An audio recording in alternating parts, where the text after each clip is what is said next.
Southern gospel music is a fading, mostly forgotten genre within the Christian music world, but it is also the single genre of music that I was allowed to listen to growing up, which means that I know an insane amount of details about a lot of bands that nobody else has ever heard of. And so, given that I have this platform and also a deep childhood passion for this little-known genre, I feel it is my duty to document the history of Southern gospel music, as I remember it, to the best of my ability. Here is the incomplete history of Southern gospel music as remembered by me.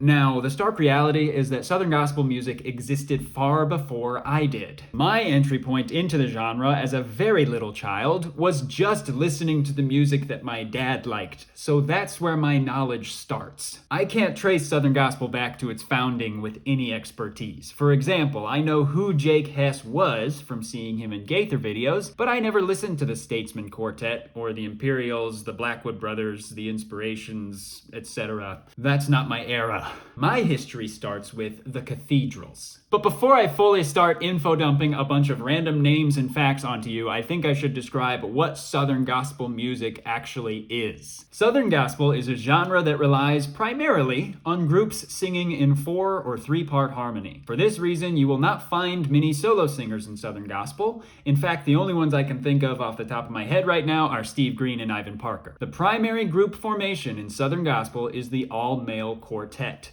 That means there's 4 singers, a tenor, a lead, a baritone, and a bass. If it's a trio, you cut out the bass singer and stick with the top 3. The tenor singer will have the highest voice and be expected to hit a lot of big notes at the end of the songs. This usually means that the tenor singer is the coolest in the group and the one that I admired the most as a child. Each part after the tenor gets lower. The lead sings below the tenor, the baritone below the lead, and the bass hits the deep notes at the bottom. Do you know what I'm saying when I'm saying that? On the whole, I feel like Southern gospel was dominated by the all-male groups simply because that was all that I cared about listening to when I was a child. But a lot of very notable groups did feature women. Off the top of my head, I can think of the Collingsworth family, the Crabb family, Karen Peck and New River, the Martins, the Perrys, the Tallies, the Isaacs, the Wisnets, the Taylors, the Hinsons, and the Hoppers. It's a lot of family groups. I feel like the family groups are the ones who let women sing. It's kind of weird. Anyways, I'm sure that there's more, but that's all that I can think of. So now where was I? Yes, the cathedrals. The cathedrals are important in my eyes, partially for the great music that they made, but also because they featured a lot of really important singers who would go on to be in other big groups or who would go on to start their own really big groups. Every Southern gospel group has 1 or 2 people who are considered the leaders or the founders of the group. While other singers in the group might quit and be replaced, the founding member will always be there. With the cathedrals, our founding members were Glenn Payne and George Yance. George was the bass singer, Glenn was the lead. I had 2 cathedral CDs, which I loved. They were Raise the Roof and Faithful. The lineup of singers on these albums is important. Outside of George and Glenn, we have Ernie Haase as the tenor. He was my favorite tenor as a kid. And we also have Roger Bennett on piano and Scott Fowler as the baritone. When the cathedrals would eventually disband, Ernie Haase would go on to form a group called Signature Sound, which he would eventually rename to be Ernie Haase and Signature Sound. Roger Bennett and Scott Fowler would stick together and form their own group called Legacy 5. These 2 groups would become, in my opinion, the 2 hottest tickets in Southern gospel music. They were my top 2 groups to listen to as a kid, and both of them have their origins in the cathedrals. And these 3 weren't the only ones who got their big break with the cathedrals. The cathedrals also had people like Mark Trammell and Gerald Wolfe in their group. After singing with the cathedrals, Gerald Wolfe would start the group Greater Vision, with Mark Trammell as the original baritone. Mark would later leave Greater Vision to join a group called Gold City, which was consistently a great group. We'll talk more about Gold City later. When Mark Trammell left Gold City, he started a group called the Mark Trammell Trio, which may be the Mark Trammell Quartet at this point. I don't know, I never listened to it. Sorry, Mark. As for the group Greater Vision, their peak album is called Live at First Baptist Atlanta because it features this banger. He'd have still been God, even if he never calmed the storm on the raging sea. He'd have still been God, even if he never caused a blinded eye to see. He'd have still been God, even if he never brought a crippled man to his feet. Oh, even if he never counted down a single miracle, then Jesus would have still been God. Now let's look at a few cathedral songs that I find to be culturally significant. I'm standing by the river deep and wide, and I am gazing across the mighty raging tide. I'm standing by the river. He made a change in the way that I'm walking. He made a change in the way that I'm talking. All things passed away. Behold, everything's new. He made a change in the life that I'm living. To put it bluntly, these songs are bangers. I also loved this song as a kid.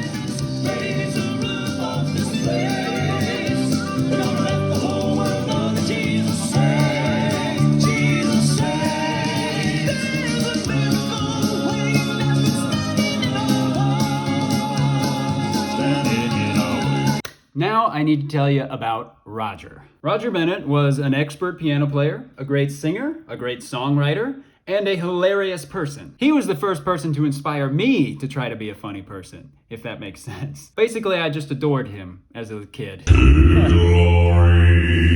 to glory.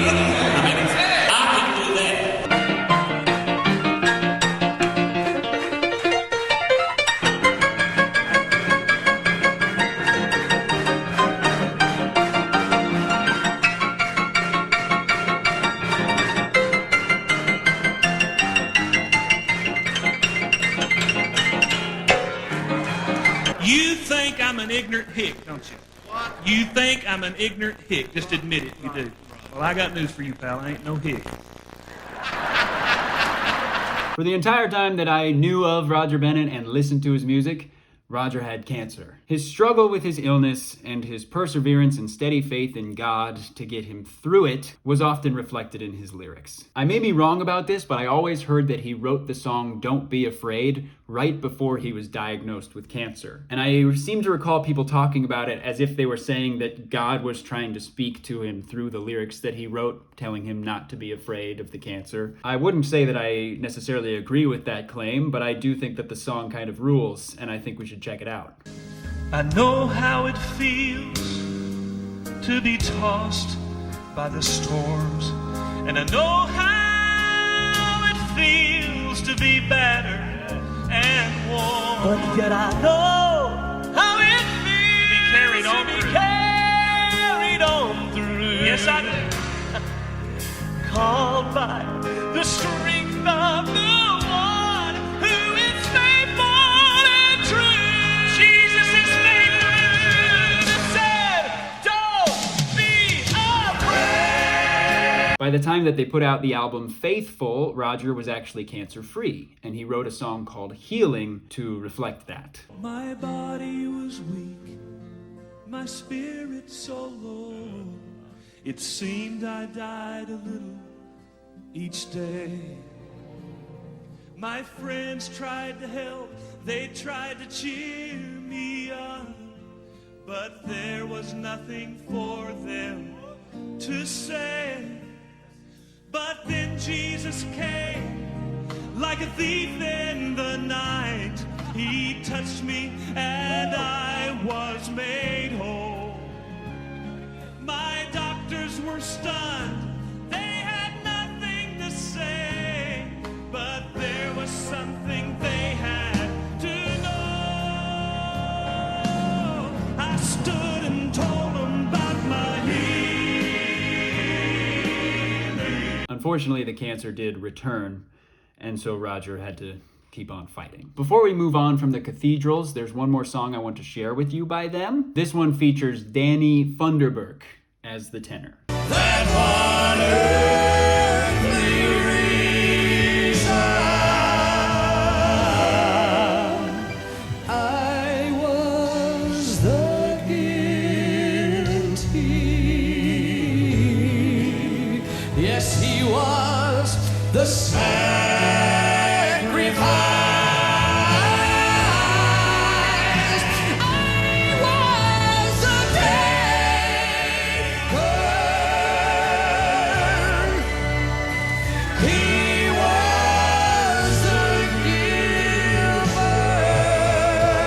let's talk about Legacy 5. Roger and Scott brought in bass singer Glenn Dustin. You take notes now.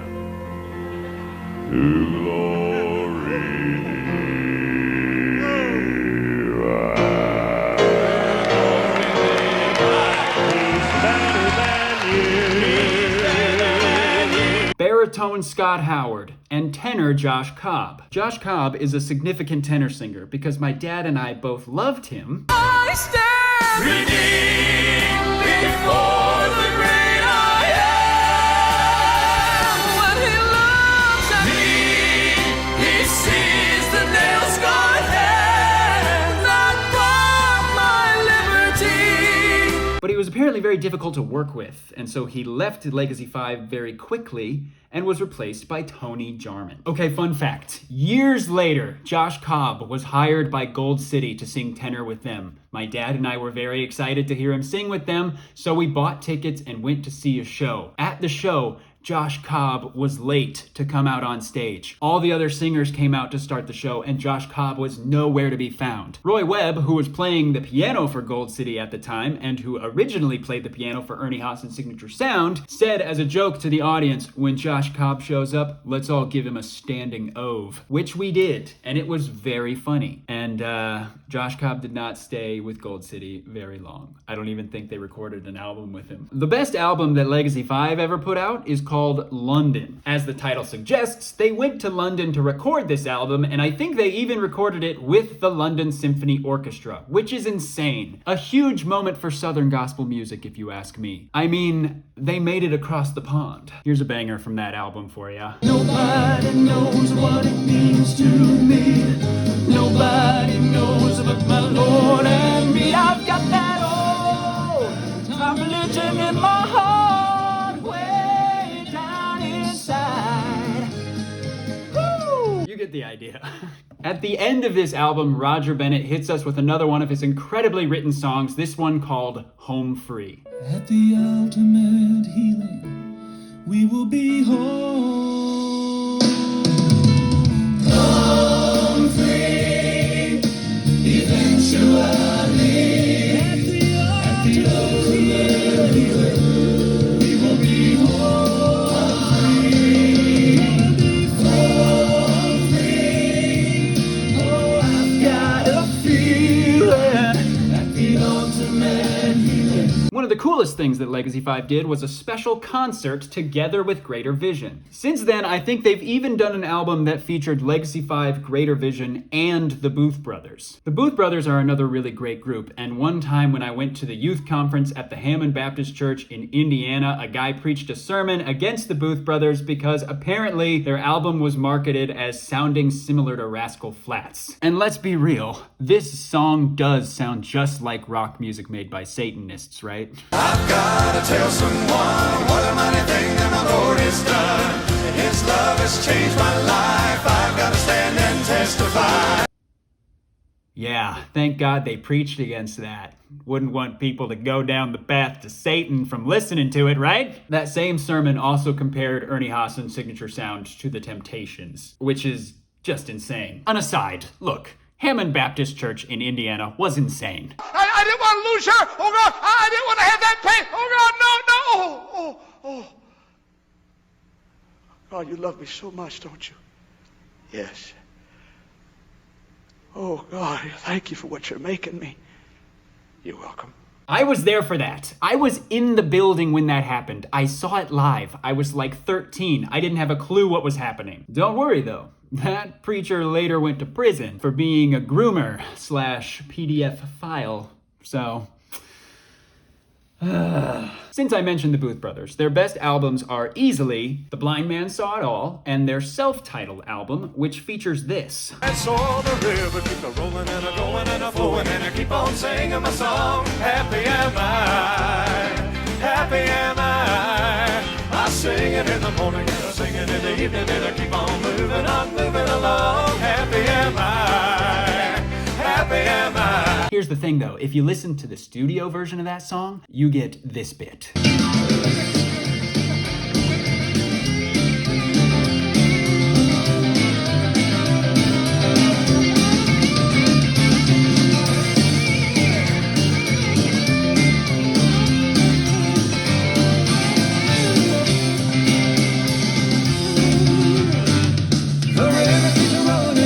yeah, that was definitely considered sinful rock music in my house. I one time got busted dancing to that song, and I was very chewed out for it. Anyways, back to Legacy 5. When Tony Jarman left the group, they brought in Frank Siemens to replace him as tenor and put out the album Monuments, which ruled, as well as an incredible live album called Live in Music City with a concert video to go with it. What a joy to serve my Jesus. I was fortunate enough to see Legacy 5 live in concert 2 times, once with Tony Jarman as tenor and once with Frank Siemens as tenor. Both times, Roger Bennett was there, but also both times they weren't sure if Roger Bennett was going to be able to come out and perform just because they didn't know if he was feeling well enough or not. But both times he did. He came out and he put on the whole show. He was amazing. The second time that I saw him, he was bald, which was very jarring for me as a little kid because I had only ever seen him with hair. I am waiting for his whisper in the night. I'm depending, Lord, I'm depending on your word, on his word to give me life. I'm expecting, Lord, I'm expecting a great victory in this fight. This fight, I am listening. Oh Lord, we listen for your whisper. Always listening for what God whispers in the night.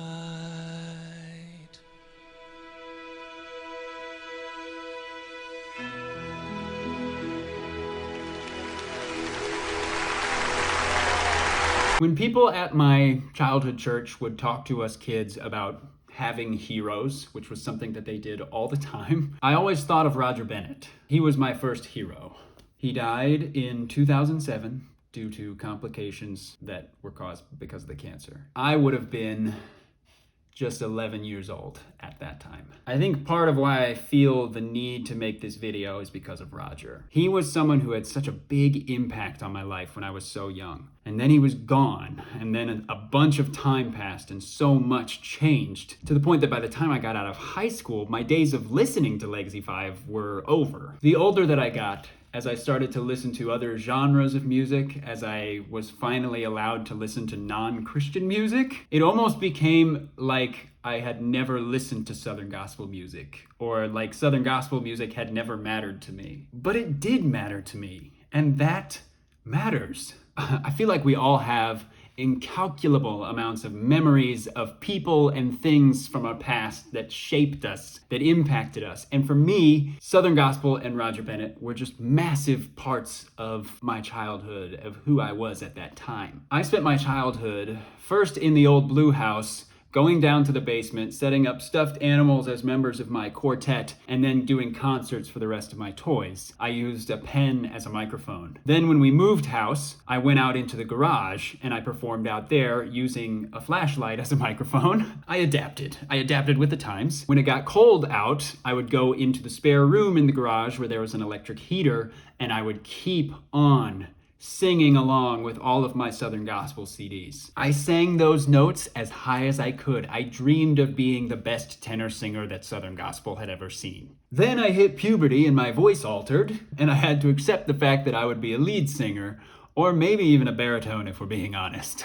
And yet still, I dreamed of singing with these groups. I never wanted to do or be anything else. When I got to college and people asked me, what do you want to do with your life? I didn't have an answer. All that I'd done through my childhood and multiple years of high school was go out into my garage and sing. I was rehearsing. I was preparing. When I stopped doing that, I didn't come up with a new life plan. I just had no life plan. And I still don't, maybe. And so it hit me out of the blue recently that I am the perfect person to make this video. And when that idea hit me, I couldn't get it out of my head. All the memories came flooding back, and I felt a strong desire to commemorate Southern Gospel music, to preserve it somehow. These singers were my heroes. This music was my childhood, and it's distressing to realize that it's all part of some tiny little bubble that's fading away. You don't see groups singing in 4-part harmony in regular music. It's a lost art, a lost style, that keeps getting smaller and smaller within this tiny bubble of Christian music, and so if I don't speak about it, nobody will ever know that it even happened. And so even though my audience isn't following me for Christian content, even though I'm not a Christian myself anymore, I want to share this, to capture my childhood love for this genre and hold on to it, so that you can understand what made this music so special. I want the story of Roger Bennett and all of these other singers here to be known. I want the power and emotion of songs sung in 4-part harmony to be known. And I want them to come back. And so,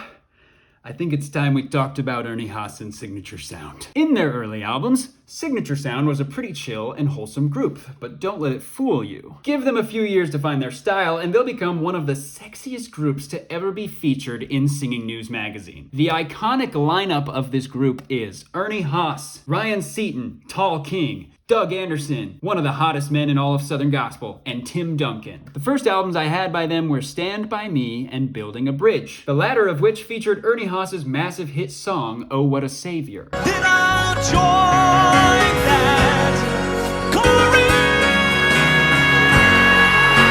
in that great city. I'll sing of that forever and evermore. Oh, what a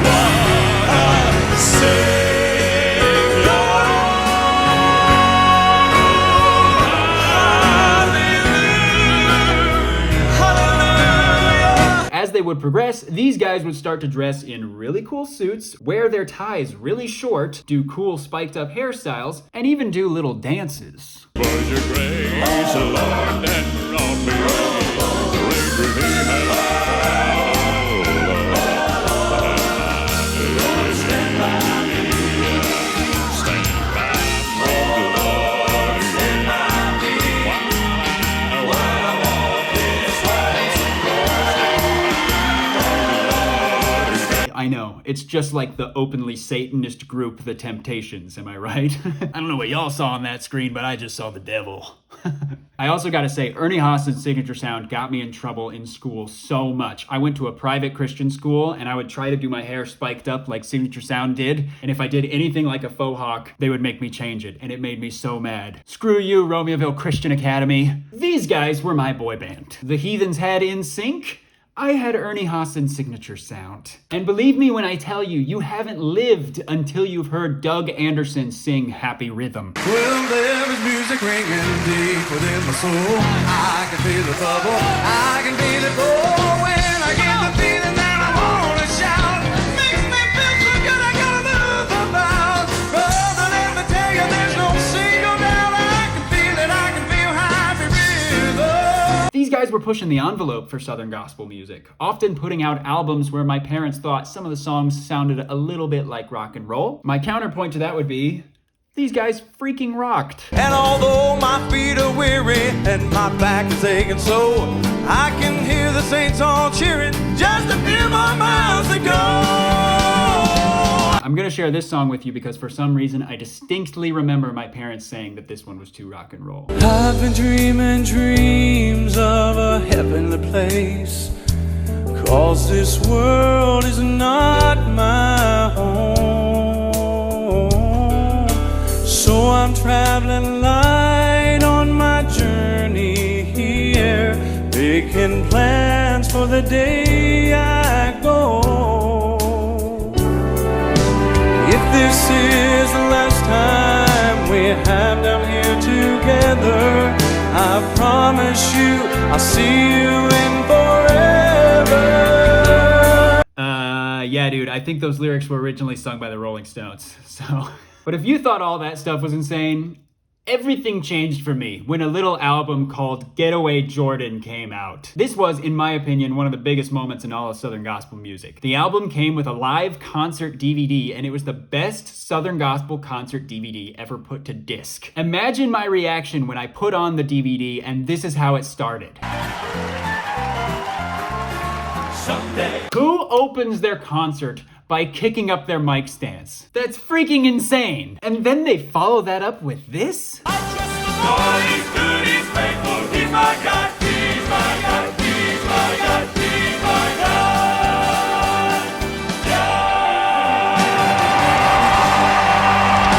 And then Ryan did this? Praises to Christ the King.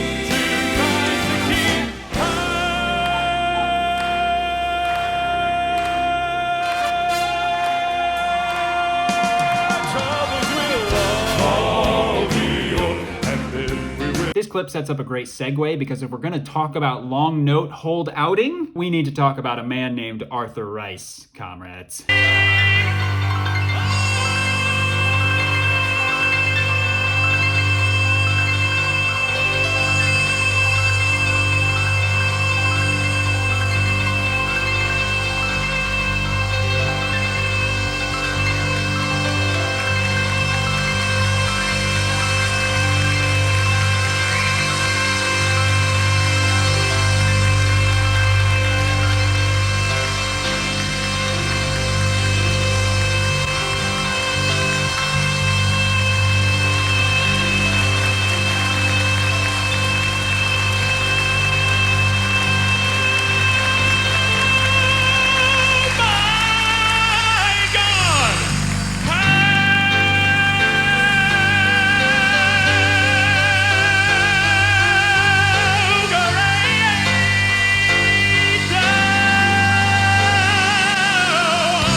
Arthur Rice got his start in my dad's favorite Southern gospel group, the Kingsmen Quartet. And folks, they were not that good. And I'm proud that I can tell you that he's still a victory. Okay, but to be fair, I can see why my dad would have liked them, because if I was a little kid and I didn't have the Gaither vocal band or Signature Sound or Legacy 5 or the Cathedrals or any of the other modern groups to listen to, you would not be able to stop me from listening to that.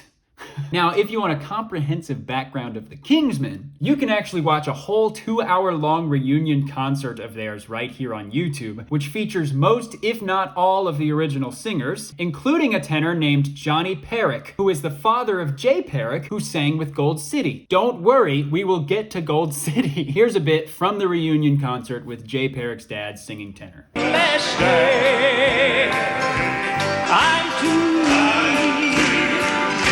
to turn back now. Oh, praise the Lord.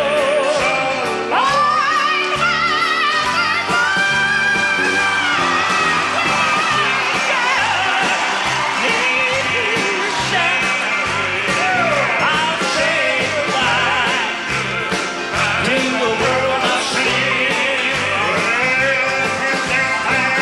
In that fair land, take my stand.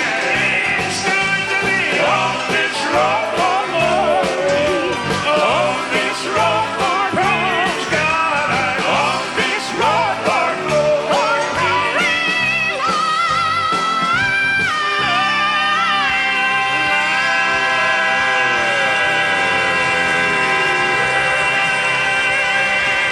Oh, and did you catch that? Mark Trammell was there singing baritone. Okay, wait, so Mark Trammell went from the Kingsmen to the Cathedrals to Greater Vision to Gold City. Bro was collecting Southern gospel groups like Infinity Stones, dude. Also, a bit of context on that man there. That's Jim Hamill, and he is so funny the entire concert. And I think we should all take a moment to just acknowledge that we're dealing with a legend. Rise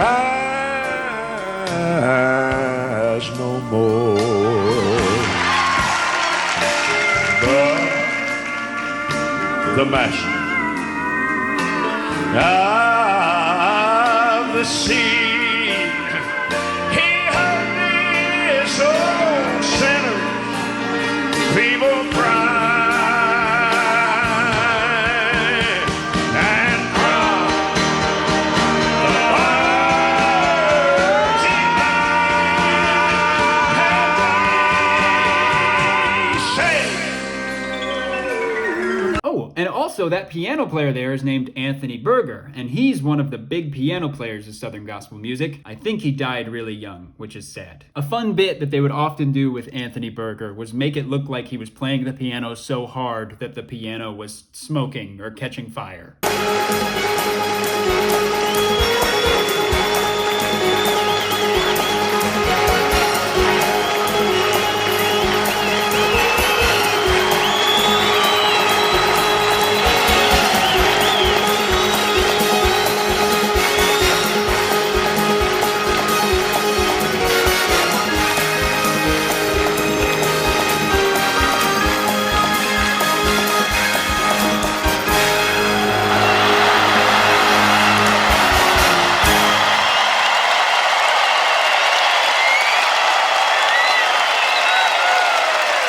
Anyways, back to the Kingsmen. They also had this tiny little tenor singer in a blue jacket who is also the father of another tenor singer in gospel music, so we really get our first examples of nepotism within the Southern gospel music world with this concert. Isn't that fun? I'll be ready, I won't have to hesitate when they call.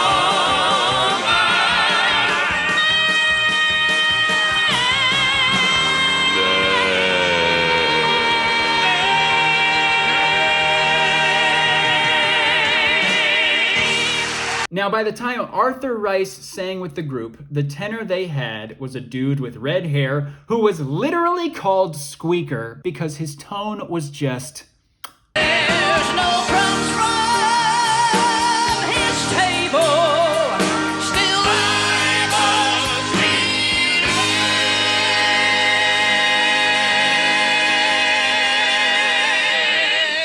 it to that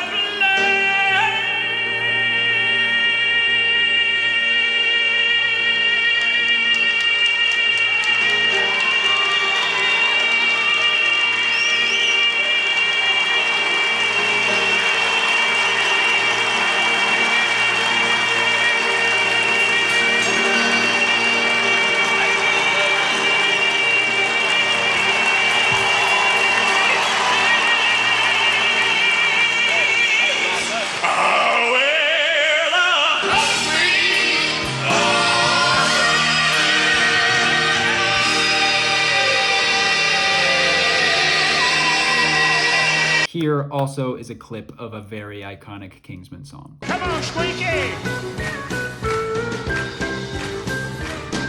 Well, I thought I was a he-man, thought I knew it all, man, thought I knew what to do. I thought I was a hero, but I wound up a zero. Jesus said you ain't through. The only Kingsmen album that I really listened to growing up was called You're Not Alone, which I do think was good. Anyways, Arthur Rice went on from the Kingsmen and joined a group called the Kingdom Heirs, where he was part of making their best album, Forever Changed. The Kingdom Heirs actually have a very strange bit of history, which almost ended with my dad being a member of the group. Please be aware, what I am about to discuss is a very tragic situation which does involve suicide. Steve French, the baritone and leader of the group, at the age of 57, leapt off a bridge to his death along with a 29-year-old woman he was apparently dating. My understanding is he left his wife of 33 years to be with this person, and he had either just retired from the Kingdom Heirs, or possibly the Kingdom Heirs removed him from the group because of his divorce. Divorce is a big no-no within the Christian faith. We'll get into that later. Apparently, it was also confirmed by police after the fact that the couple had active capious warrants for their arrest at the time. I couldn't find any info on why there were warrants out for them, but it does seem like they might have been on the run, and it's just such a shame that it would end so tragically and just pointlessly like that. When I was prepping for this video, I actually talked about this situation with a friend, and they speculated that maybe the woman was pushed and then Steve jumped, which in a way does kind of make sense just because it's very hard to believe that any 29-year-old woman would feel the need to do that for Steve French. The weird thing is there's just no info on this. Christian media definitely didn't want to talk about it. They wanted to cover it up and kind of move on from it because it didn't make them look very good. And then the regular media didn't seem to care that much about it either. So I cannot tell you if this was done because they had committed some crime or because they were being judged by Christians, if they did it together, if one of them forced the other and then followed them. It is literally still a mystery to me after I tried to research it. All I can say is divorce isn't worth that. Cheating isn't worth that. Breaking the law isn't worth that. Having a warrant out for your arrest isn't worth that. Please, just seek help. As a result of that tragic situation, the Kingdom Heirs were looking for a baritone singer, and they said they wanted to find somebody from outside of the Southern Gospel world. So they invited fans to send in recordings, and my dad did. He was later chosen to go to a formal audition with the group, and according to my dad, Arthur Rice gave him a perfect 5 out of 5 score, which he only gave to 2 other people. So my dad was in the top 3. He was being seriously considered to be a member of a Southern Gospel group. I was already planning a new life for myself in Tennessee. I was ready to live near Dollywood and have an in to one day become a Southern Gospel singer myself. That's right, I was trying to turn myself into a Southern Gospel nepotism baby. But alas, in the end, my dad got the call from Arthur that they were going with someone else. The guy that they ended up going with actually did have a big name within the Southern Gospel world. He was married to one of the Tallies, and apparently he only lasted with the group for about a year because he was canceled by Christianity for getting a divorce himself. Which, like, again, Christians, you have got to stop canceling people for divorces. But also, Arthur Rice, my dad is still married to my mom, so if that was the criteria that you were looking for, you missed the mark, didn't ya? And thus, my dad did not become a member of the Southern Gospel group, which means that I never got to move to Tennessee and meet Arthur Rice personally, and someday myself become a member of a Southern Gospel group. So really, the whole story is just a big bummer all around, isn't it? Now let's get back to what we were actually talking about, the album Getaway Jordan by Ernie Haase and Signature Sound. Next up in the concert, they sing a song that is oh so sensitively titled Dem Bones. But what makes this song great is that they turn it into a comedy skit between Ernie Haase and the piano player Roy Webb. Hear the word of the Lord. Of the Lord.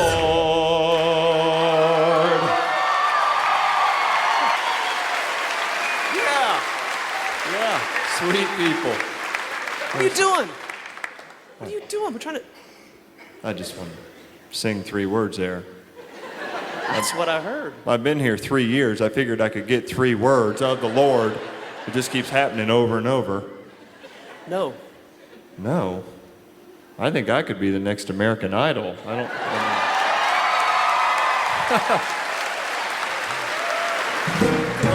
The foot bone connected to the ankle bone. The ankle bone connected to the shin bone.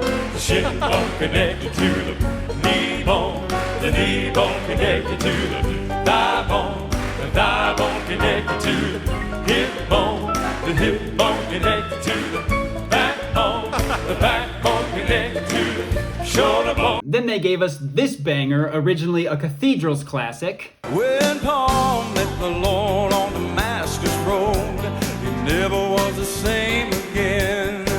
When Peter met the Lord, he left his boat and started fishing for men. This next song is the one that my parents labeled the bad rock song of the album. To the man on the brink of despair, are you feeling like nobody cares?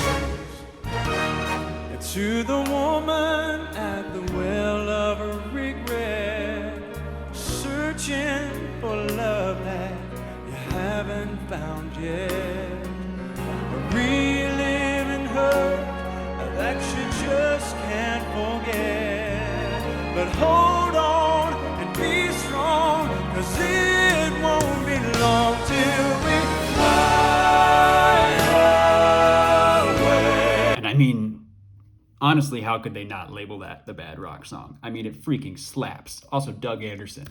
Gorgeous. But folks, this song I'm about to show you is the actual rock song of the album.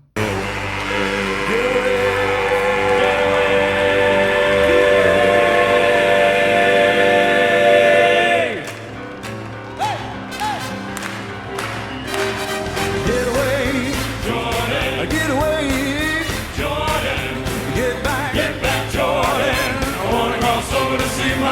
get ready for Ernie Haase to do the closest thing to rapping that Southern Gospel has ever done. When my feet get cold, eyes are shut, body don't chill by the hand of death. My tongue is glued to the roof of my mouth, hands lay folded across my breast. Why does he say breast when he could have said chest? I won't have to worry about the way I fare.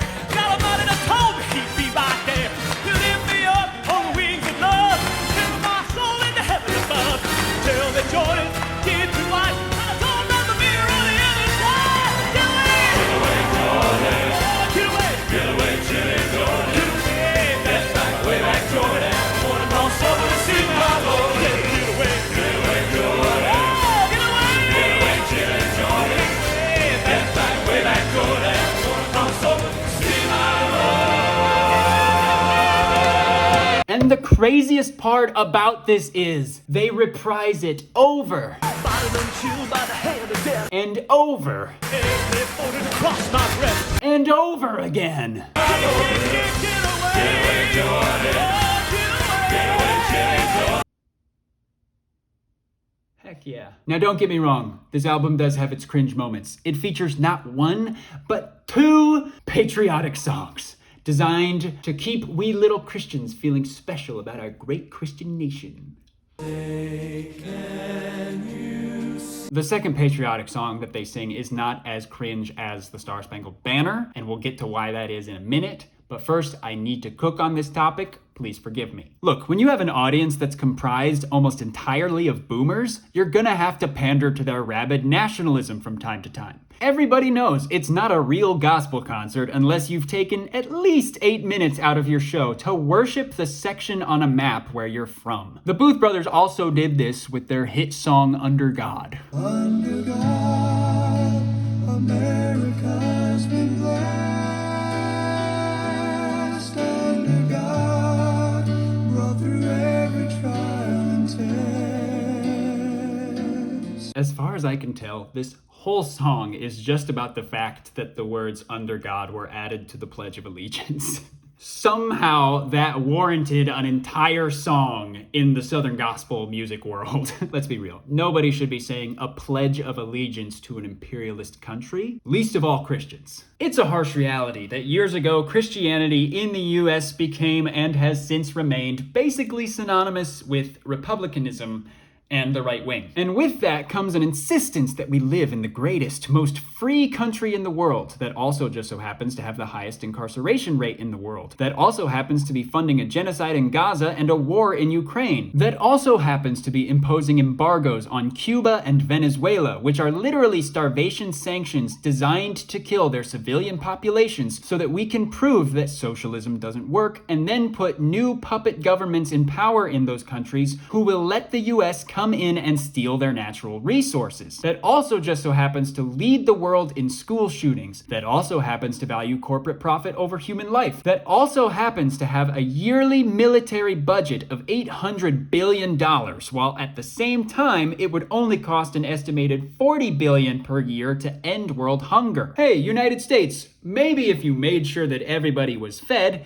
you wouldn't need to have such a big military budget because other countries wouldn't hate you so much. It's a known fact that crime rates go up in areas that are stricken with poverty, but instead of ever doing anything to lift our fellow citizens out of poverty, we just send more and more police in and watch a cycle of death and hate continue to spiral out of control. It's senseless violence that we allow to continue because no politician is willing to address the root issue, which is poverty. If the US really is a Christian nation founded on Christian values, why aren't all the orphans taken care of? Why are there people living in poverty? Why are there homeless people? Isn't Jesus' whole thing that Christians are supposed to sell all that they have and give to the poor? To take care of the homeless, the needy, the single mothers, the orphans, the immigrants, the sick. Free healthcare, anyone? If someone tells me that the US is founded on Christian values, and I can look it up and see that over 500,000 people in the US are homeless, I have to ask, which Christian values are you talking about? I am very aware of the fact that many of the singers who I am talking about in this video, singers whom I adore, are probably Trump supporters today. Personally, if I was a Christian, you wouldn't catch me supporting the old reality TV show host who is guilty of sexual abuse, exploiting the working class, and is also probably a PDF file. And please don't try the argument of, oh, it's actually the Democrats who are PDF files, because I'm not going to defend the Democrats. Let's be real, that guy is definitely probably a PDF file too. The Democrats are just as bad as the Republicans. They both represent a single ruling class that is owned by billionaires, corporations, and foreign lobbyists. The Democrats are currently funding a genocide, and so I don't believe that anybody in good conscience should be able to vote for them. I'm personally voting third party this year, and I think that everybody should. Now that said, I don't think that all of the political songs in Southern gospel music are bad. The other political song that Signature Sound sings in their Getaway Jordan album was originally sung by the Gaither vocal band, and it includes these lyrics. Where a child is hungry, where men have no homes, where the powerless are yearning to breathe free. May we fight for justice till there's justice for all. Become what God made us to be. You can't deny that those lyrics slap. That's the kind of Christian patriotism that I like to see. Fighting for justice until there's justice for all? That sounds an awful lot like liberation theology, Gloria Gaither. Look, it is just one really good verse in a song that is still primarily designed to sing praises to and worship a little bit of land. So it still falls flat for me. Now, where was I? Oh right, Signature Sound. After the iconic moment that was Getaway Jordan, they hit us with the album Dream On, which was not as good as Getaway Jordan. But it did still feature this one insane moment.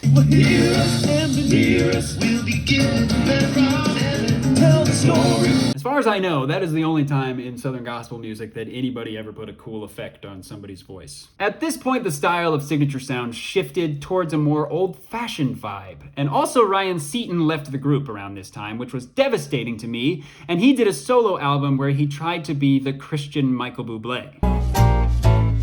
Born of the Spirit, washed in his blood.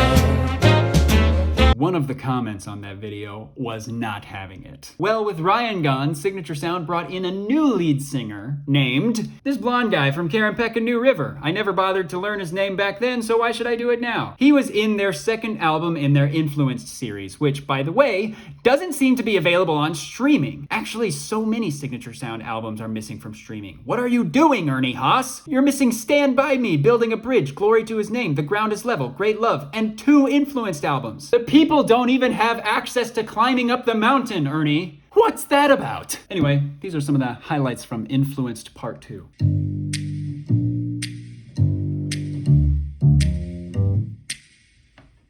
Witness.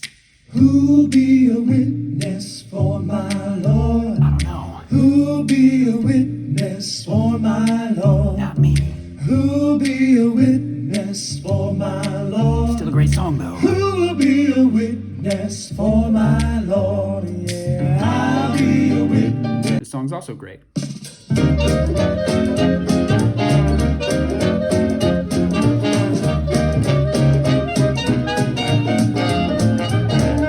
Down south, the banjos cry too. Everybody saying hi, hi too. While the moonbeams dance on the bayou, that's how rhythm was born. They praise the mighty forgiver. They wash their sins in the river. Cold water made them all shiver. That's how rhythm was born. In the end, that Influenced album was the last album by them that I listened to. By that point, I had moved on to another band. A big band. The big band. A band of vocalists. A band that belonged to a man named Gaither. A band called the Gaither Vocal Band. But before that, this. Gold City. I was never crazy about Gold City, so I can't go into too many details about them, but they do deserve some recognition for always being a great powerhouse of a group. Their whole thing was they would get tenors who could scream, and then they would get lead singers who could scream underneath the tenors. And you haven't really comprehended a high tenor until you've heard Brian Free.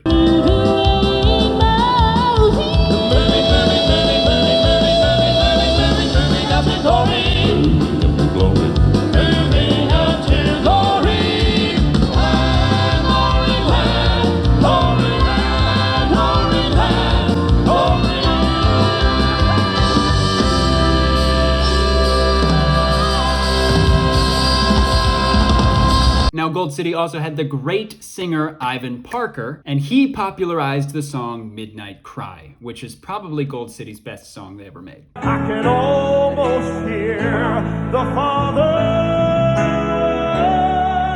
as he says, son, go get my children.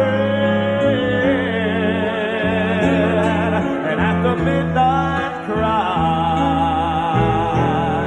the bride of Christ will rise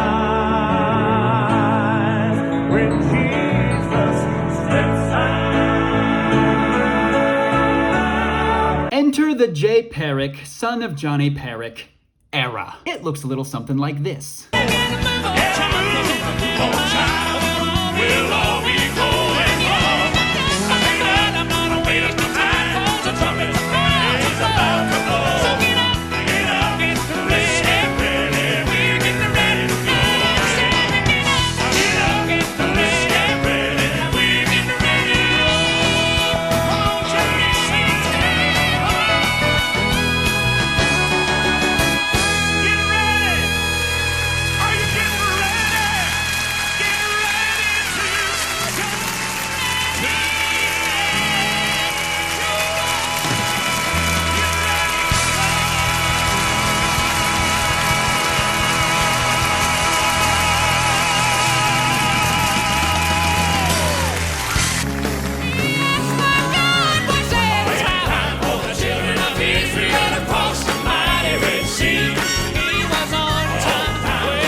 Yeah, that guy is crazy. Brian Free went on to form the group Brian Free and Assurance, which has put out an astounding amount of bangers. Their top 2 songs are from their album Live in New York. They are called For God So Loved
and Long As I Got King Jesus. I got him, Jesus, I got him, Jesus, I got him, Jesus, I got him, Jesus, he's the lily of the valley and the bright morning star. He's the sweet rose of Sharon and the great I am. And long as I got King Jesus, long as I got King Jesus, long as I got him, don't need nobody else.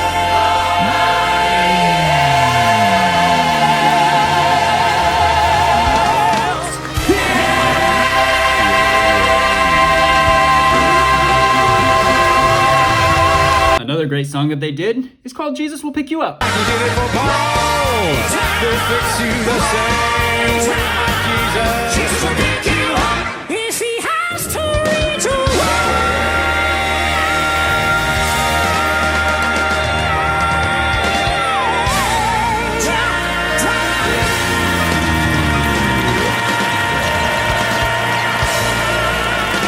Now let's talk about the Gaither Vocal Band. First off, Bill Gaither is like the Jeff Bezos or the Bill Gates of Southern gospel music. And what I mean by that is he is obscenely rich. Specifically, holy crap, his net worth is only 10 million. Why did I think that he had more than that? I mean, I can handle a millionaire, even a 10 millionaire. It's billionaires that I draw the line at. Never mind, Bill passes the vibe check. He's actually not like Bezos or Gates at all. First off, the Gaither Vocal Band, like Signature Sound, doesn't have all their early albums available on streaming. I would have loved to have been able to listen to the Gaither albums that featured Larnell Harris as tenor, but none of them are available to me, so I can't really speak on him, other than to say that I do know that he was a legend. I also know that Steve Green, the biggest solo artist in Southern gospel, started as the first tenor singer for the Gaither Vocal Band, which is very cool. Steve Green's music is a vibe, by the way. I highly recommend the album Somewhere Between. It doesn't have any of his many big hits, but I love it the most, if only for the song In Brokenness You Shine. I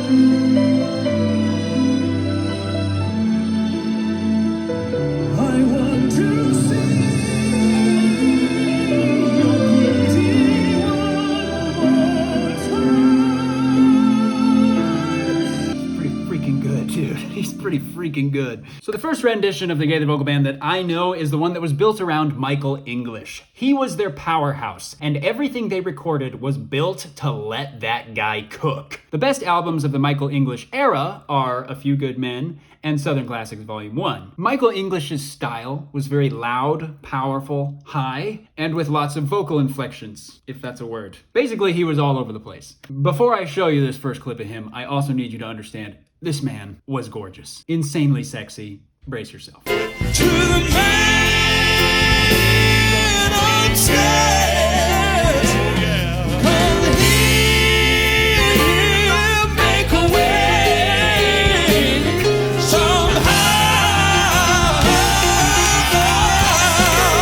Oh my gosh, that man is gorgeous. Didn't I warn you? He was also the original singer for These Are They, which is a huge Gaither Vocal Band song. The table is spread for the great celebration, and the welcome home banner flies over the door. This part was later taken by David Phelps, who sang it like this. They will wonder no more. The table is spread for the great celebration, and the welcome home banner it flies over the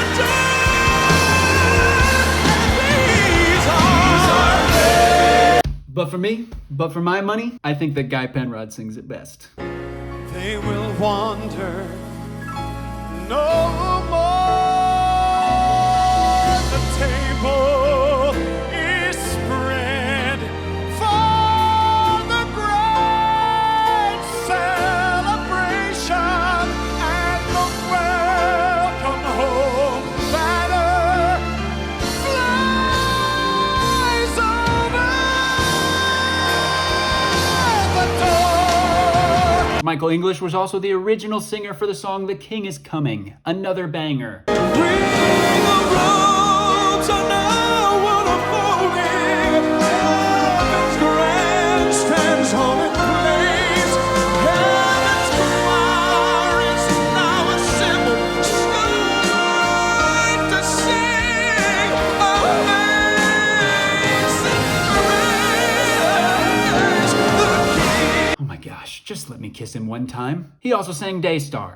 Lord, I see a world that's dying, wounded by the master. to see.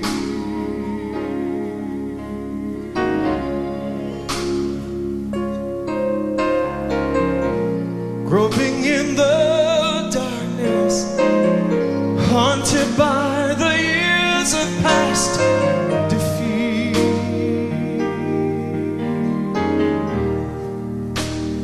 Oh, but then I see you standing near me, Lord, shining with compassion in your eyes.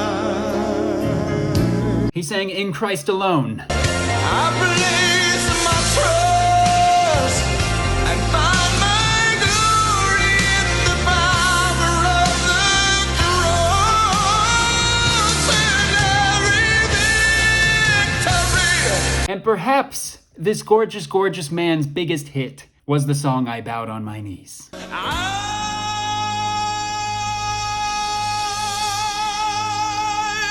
saw Abraham, Jacob, and Isaac.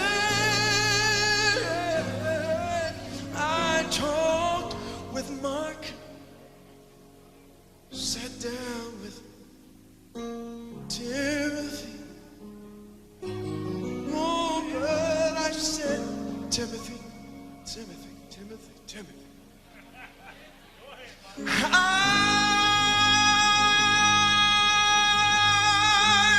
want to see Jesus, 'cause he's the one who died for me and you. The way this song had a chokehold on me when I was a child. I would be out in my garage, rain or shine, freeze or burn, just singing this song and give up over and over and over again. I loved Michael English. I adored him so much. Even after I learned about the massive controversy surrounding him and his disgraceful exit from Christian music, I did not care. That meant nothing to me. All I cared about was wishing that I could sing like this someday.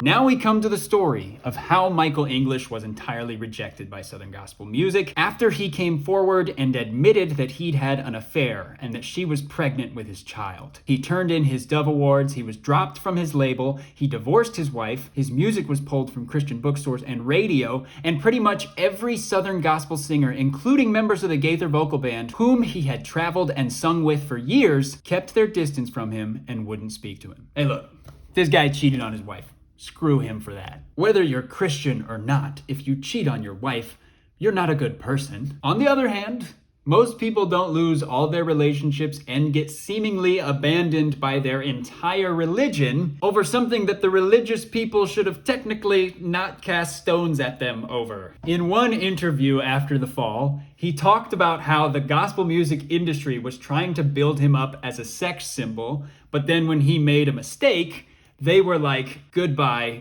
don't harm our good, clean image. I do suppose that maybe it is a bit hypocritical to market somebody as a sex symbol and then turn around and get mad when your sex symbol has sex. Hey look, here's the thing, comrade. If you are married and suddenly you want to sleep with other people, divorce your partner before you sleep around. That way you're not a cheater. Divorce is just breaking up. People in relationships break up all the time and nobody bats an eye. There is just no excuse to cheat on your partner when you could get divorced.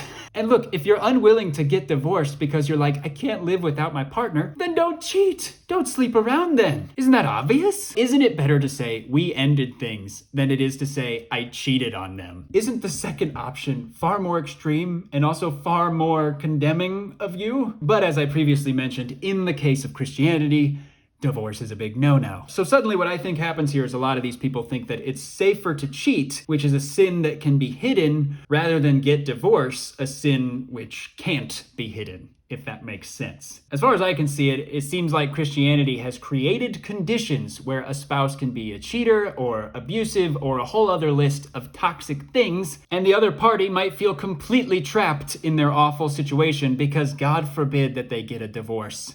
How sinful would that be? Christians, I need you to get your priorities sorted out on the old subject of divorce there.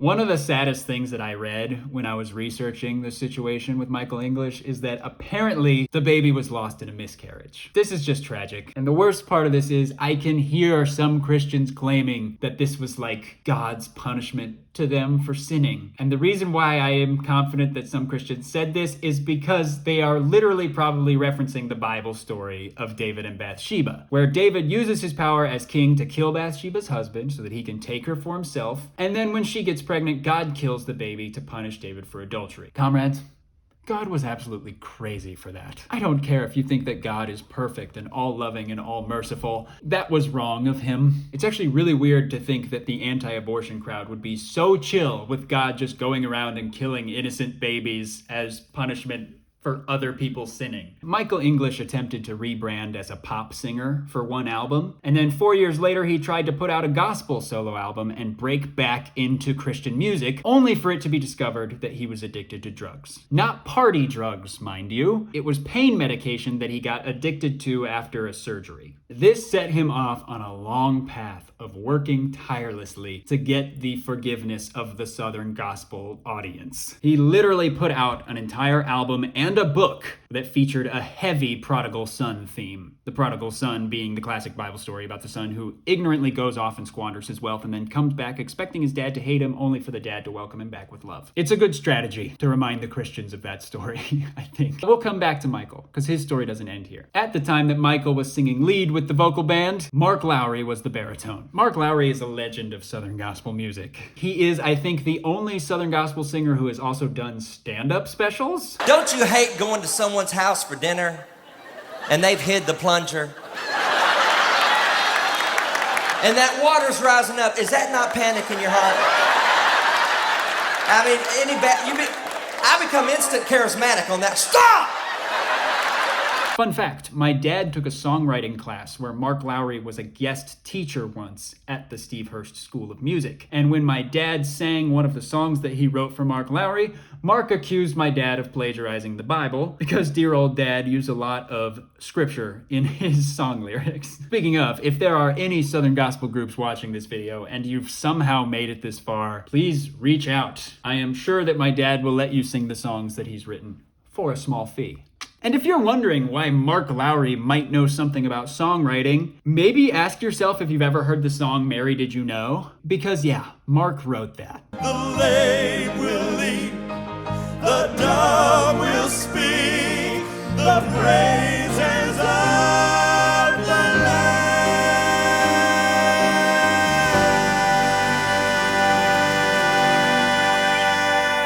But I gotta say, Mark, for the record, I do think that she knew. The local urban legend about Mark Lowry is that he can't actually hear the harmony parts, and so the lead singers he sang with, Guy Penrod and possibly Michael English as well, would record his baritone part, and he would listen to it a bunch and memorize it as if it were the melody of the song, and that's how he sang his harmony part. I can't confirm or deny that, but I do think it's a fun legend, so I'm sharing it here. Now with Michael English gone, Bill Gaither needed a new powerhouse lead singer to take his place. Who could possibly, under any circumstances, replace the great, the gorgeous, the powerful Michael English? Some guy named Buddy tried on the album Testify, but he only stuck around for one album and then dipped, so clearly he wasn't the one. Enter Guy Penrod. I once made a video years ago where I made the case that Guy Penrod has the greatest singing voice of all time, and I'm still willing to stand by that. He entered the Southern gospel music scene with a bang, featuring long, sexy flowing hair, which any good Baptist would argue is a sin for him to even have because of some dumb verse in the Bible about men having short hair. But did Guy care about that? Not a hoot. Take that,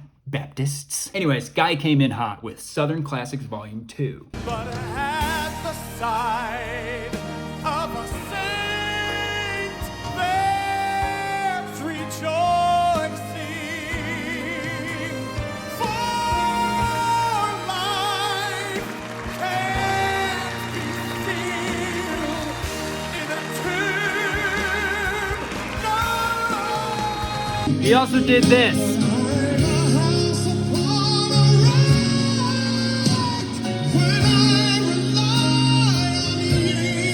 Then they put out Loving God and Loving Each Other, which gave us this.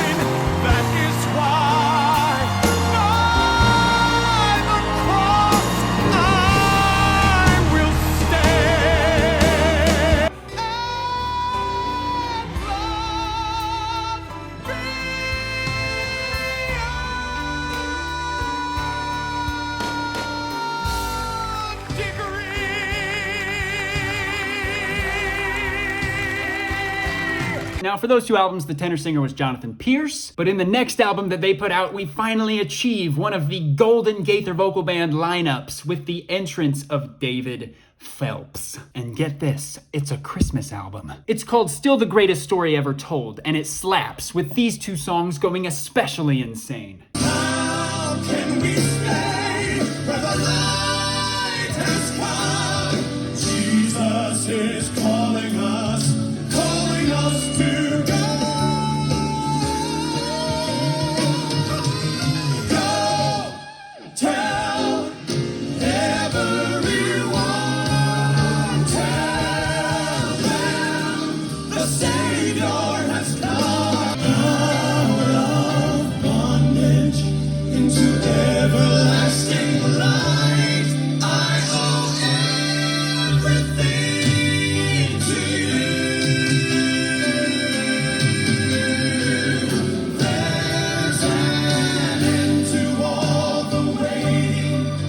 We should all be able to acknowledge that that goes crazy. Then they put out God is Good, a golden album with And one of these days I'll be learning to please and child, you're forgiven. And holding back the flood was just like holding back the tide. I couldn't help but circulate to everyone I know. I don't worry about yesterday. I don't worry about this crazy world, 'cause I found the better way. He came down. But of course, this album does end with the ultimate patriotic song, the literal opening theme to the USA, the Star Spangled Banner. Twilight's last gleaming. Fun fact, our national anthem was written by a slave owner. I think one of the reasons why I find Christian nationalism and Christian patriotism so cringe is because technically Christianity is supposed to see beyond these imaginary borders that are made up by men. Supposedly the heavenly kingdom is one that welcomes people from all over the world, and it explicitly is separate from any kingdom made by man. So why would Christians choose the worldly empire over their heavenly one, which doesn't recognize man-made borders? That's gotta be worth thinking about, right? That said, how fun would it be if Southern gospel music actually became famous in Russia, and we got a Gaither vocal band rendition of this?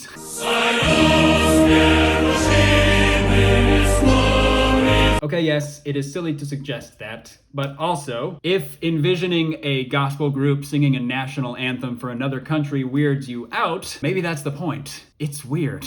A person's nation is determined by where they're born. It means nothing. The made-up lines that we draw on our maps are always subject to change. The land that we claim to own in our lifetimes will still be here long after we're all dead and gone.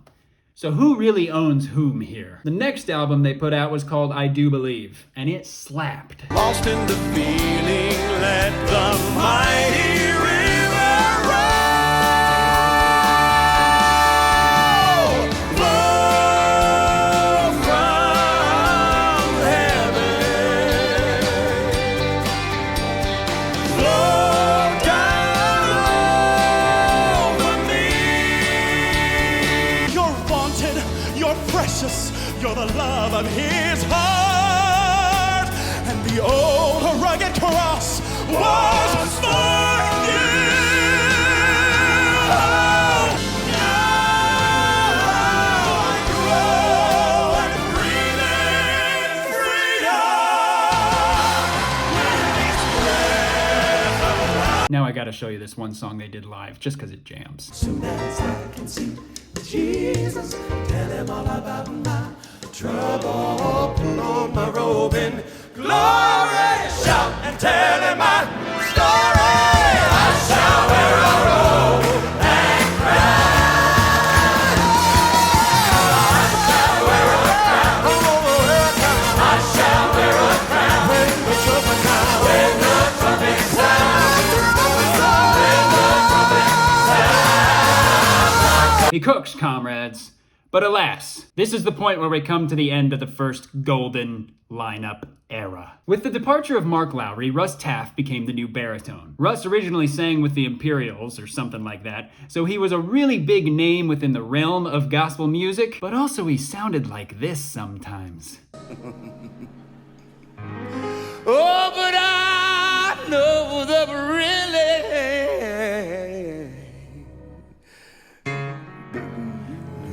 We should also take a moment to appreciate the yassification of David Phelps in this era. Seriously, who had David becoming a twink on their bingo card? Well, anyways, with Russ, they put out the album Everything Good, which gave us... And from the ground there blossoms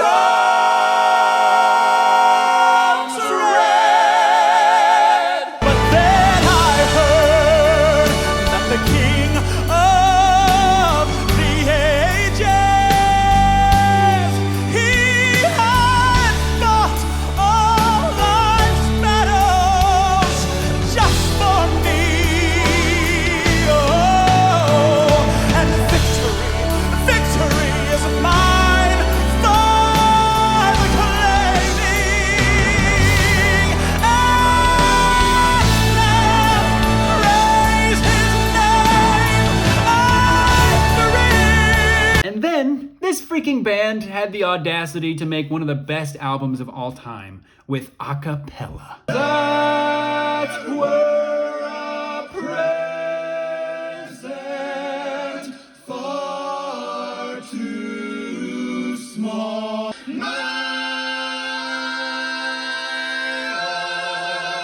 My life, my soul,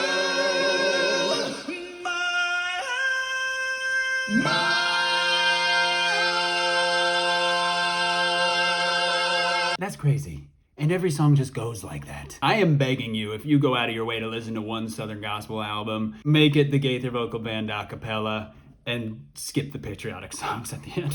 Sorry. Sing a song, make it simple to last your whole life long. But then, comrades, we enter the second golden tier lineup of the Gaither Vocal Band. When both David Phelps and Russ Taff leave, they bring in two unknowns called Wes Hampton, tenor, and Marshall Hall, baritone. Let's see what they sound like, shall we, on their hottest album of all time, Give It Away.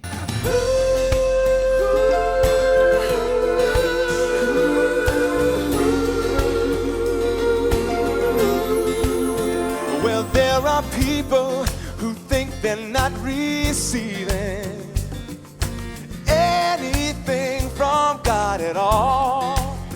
Oh, they are shaking from their believing.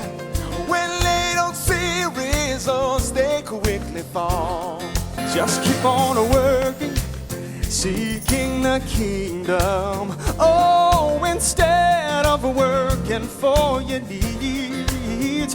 Just keep on sharing the love of Jesus. You know, growing comes from planting seeds. I keep on casting. Oh my gosh, Marshall Hall, you blonde goddess. You steam engine. You absolute unit. You are the most gorgeous man I've ever seen. That's right, comrades. I know we've mentioned a lot of men who are in the running for sexiest man in Southern gospel music, whether it be Doug Anderson, Michael English, George Yance, Ivan Parker, or Steve Green. But there can only be one sexiest, and that is Marshall Hall. They made this man sing Jesus Loves Me, and he still made it work somehow. Now Jesus loves me. He will guide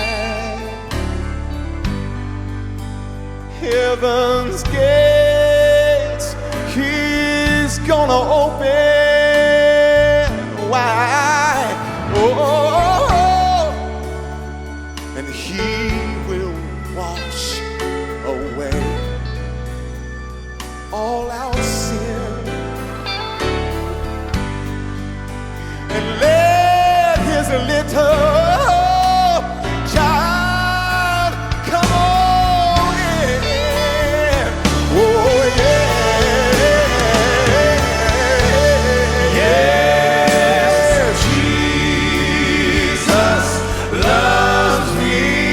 Marshall Hall is just the sexiest man alive in general. Forget Southern gospel. Forget every other man.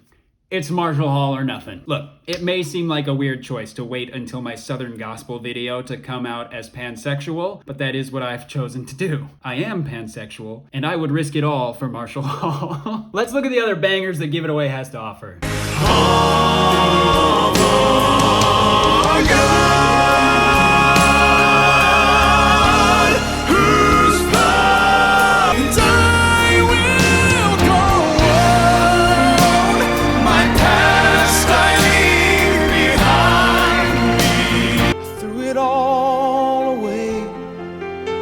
Took my leave with no goodbye.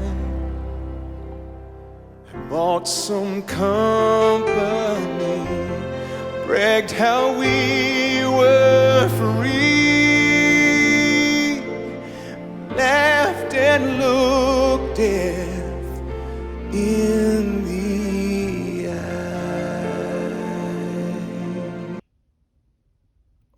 Now, we've talked a lot about the sexiest man in Southern gospel music, so if I don't also do sexiest woman in Southern gospel, I will have simply failed in my job as a historian. The runner-up is from a group called Avalon. I wouldn't technically classify Avalon as Southern gospel, especially after this album.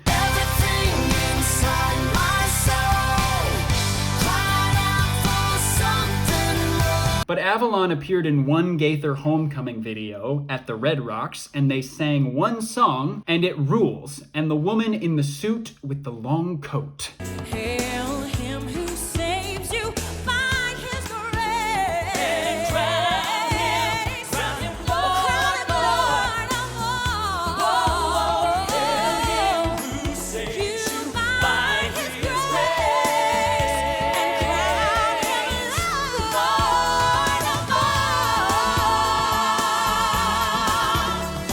all. Please understand, I have no clue who she is. This was just the one homecoming DVD that we had when I was a kid, so I watched it a lot, and whenever she came on, I was all ears. Who is she? Who are any of them? Just a couple of hot, sexy people. Obviously, we can't have any conversation about sexiest woman in Southern gospel music without mentioning Gloria Gaither. Her ability to write banger songs is unmatched in the Christian world, and that's the truth, and it makes her totally smoking hot, truly a babe.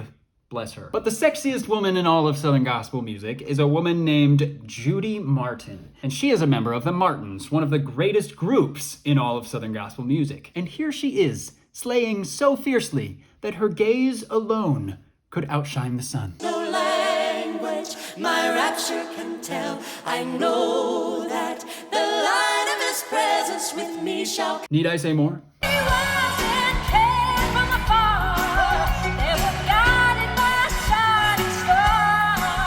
Need I say more? When my feet can't walk any further and my back is bent from the load,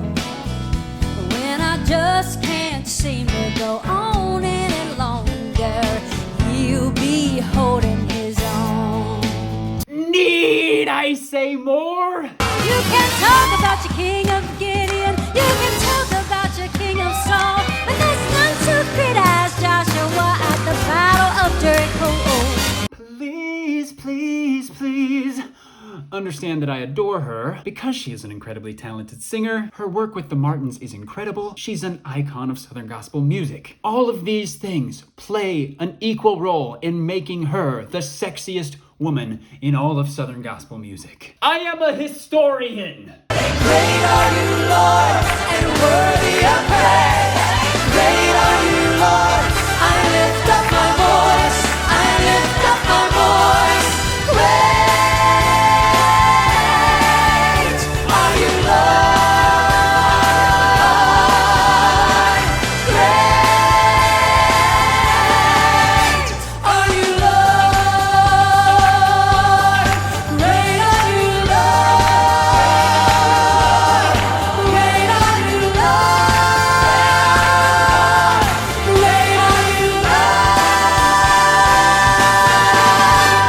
Lord. The album Give It Away ends with the greatest song ever recorded. Not just in Southern gospel music, but in all of music, for all time. The song is called Give It Away, and the reason why it is so good is because this song is literally a communist anthem. Forget Christianity. Take religion out of it. Every socialist, every communist, every anarchist, every sort of Marxist, Leninist, Maoist, even Trotskyist, whatever sort of leftist title that you give yourself, even if you're only a democratic socialist, this should be in your playlist. This song is for the commies, and it's time that we claimed it. Please, for the love of Marx, listen to this song. Now he was working in his garden when I happened by. He waved me over with that look in his eye and started breaking off some ears of corn. He said, here boy, today this corn is just right. Boil it up for your supper tonight. 'Cause I've learned it's true what my pappy used to say. And nothing's quite as good until you give it away. If you want more happy, then your heart will hold. If you want to stand tall, if the truth were told, take whatever you have and give it away. All right. If you want less lonely and a lot more fun and deep satisfaction when the day is done, throw your heart wide open and give it away.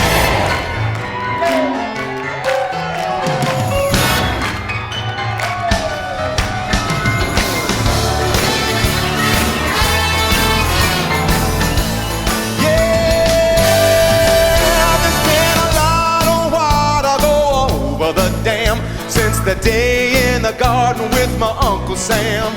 So I hope you'll hear these words I have to say. Now here it is, right here. There are two kinds of folks.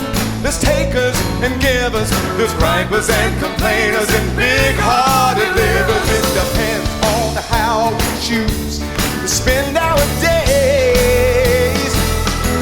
'Cause we can hoard up all we got, or give it all away. If you want more happy, then your heart will hold. If you want to stand tall, if the truth were told, take whatever you have and give it away. If you want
After that, they did an album called Together with Ernie Haase and Signature Sound, and it's not that great. They then hit us with the album Love and Life, which gave us this. Making a list of all of the good things you've done for me. Lord, I've never been one to complain, but right now I'm lost and I can't find my way. My world's come apart and it's breaking my heart, but it helps to know that your heart is breaking too. When I cry, you cry. When I hurt, you hurt. Then finally, they did another Christmas album, which is fitting because the first gold lineup began with a Christmas album and the second gold lineup ended on one. After that Christmas album, Bill Gaither set up a big reunion DVD special where he got every singer who had ever been part of the Gaither vocal band to come together for a 2-part movie. Steve Green was there, David and Mark were back, Larnell Harris was there, and even, to the surprise of all, Michael English. That's right, he was finally coming back into the fold after going on his very long Please Forgive Me arc. It was directly after this reunion DVD special released that Guy Penrod and Marshall Hall both announced that they were leaving the group, and replacing them would be David Phelps back again, Mark Lowry back again, and Michael English back again, while also keeping Wes Hampton, turning the Gaither vocal band into a 5-man group, unheard of in Southern gospel music. What is the 5th singer supposed to do? When the new lineup was announced, everybody I knew started criticizing Michael English, claiming that he had lost his voice due to all the drugs that he did and the other sins that he committed, as if God was punishing him for his sins by taking away his voice. Here's the first glimpse we got of him in the reunion DVD. You got burdens too hard to bear. Oh, and if not, your load is more than your share. Kneel down, talk to Jesus. Because I know, and I know he cares, and he'll make a way for somehow. Oh, sing it to you. Yeah, it's different. The vibrato is new. Gosh dang it though, I just love Michael English. I can't help but feel like he freaking cooked here. I'm not gonna accept Michael English voice criticism from y'all here, not after y'all abandoned him and left him for the world to ravage. The first album that they did with all the old singers back was called Reunited, and it was just them re-singing old songs that they had sung before, and so my dad absolutely refused to get it for us, so I didn't get to hear this album until 2019. And it is pretty basic, but there is this one note that Wes hits that I really like on Sinner Saved by Grace.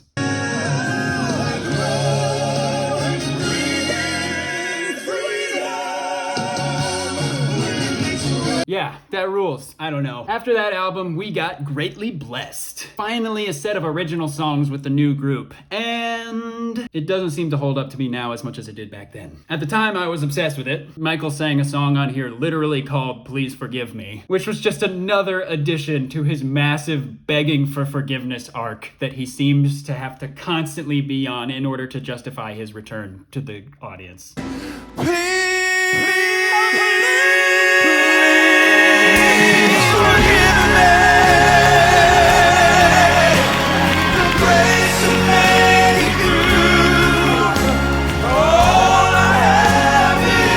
I think the best song that this album gives us is David Phelps's He's Alive, which was originally a solo song he did. He's alive! He's alive! He's alive! He's alive! If we're talking about David's solo stuff, you need to go and listen to David Phelps's album called The Voice. Just do it. You won't regret it. Also, you should hear this song by David Phelps.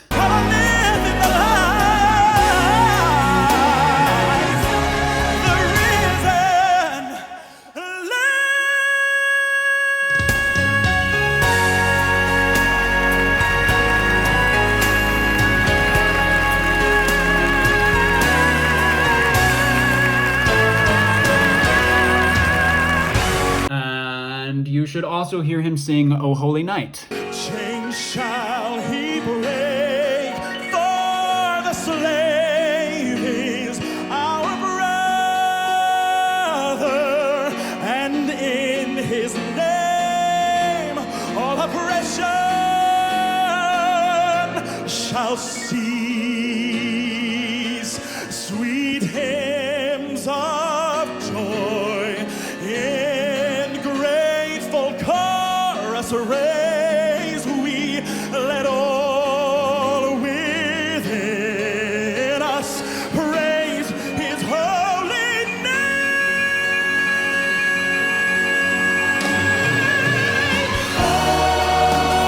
Eventually, David, Michael, and Mark left again. They brought in new singers. Wes Anderson is still with them to this day, but everybody else is brand new, and I don't really bother listening to any of that stuff. I think that should just about cover everything that I can remember off the top of my head. Thank you for taking the time to go on this journey with me. Here's one more little clip for you that I think is a nice way to tie all this together somehow.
And now for my final farewell. As a pansexual atheist who has a complicated, deep love for Southern gospel music, I would like to ask all the Christian viewers and all the atheist viewers, every working class viewer that I have, whether you be right-wing or the most radical left commie on the planet, please join me in giving it away! If you want more happy, then your heart will hold. If you want to stand taller, if the truth were told, take whatever you have and give it away. If you want less lonely and a lot more fun, and deep satisfaction when the day is done, throw your heart wide open and give it away. When I happened by, he waved me over with that look in his eye and started breaking off some ears of corn. Here, boy, today this corn is just right. Boil it up for your supper tonight. I've learned it's true what my pappy used to say. Nothing's quite as good until you give it away. If you want more happy, then your heart will hold. If you want to stand taller, if the truth were told, take whatever you have and give it away. If you want less lonely and a lot more fun and deep satisfaction when the day is done, throw your heart wide open and give it away.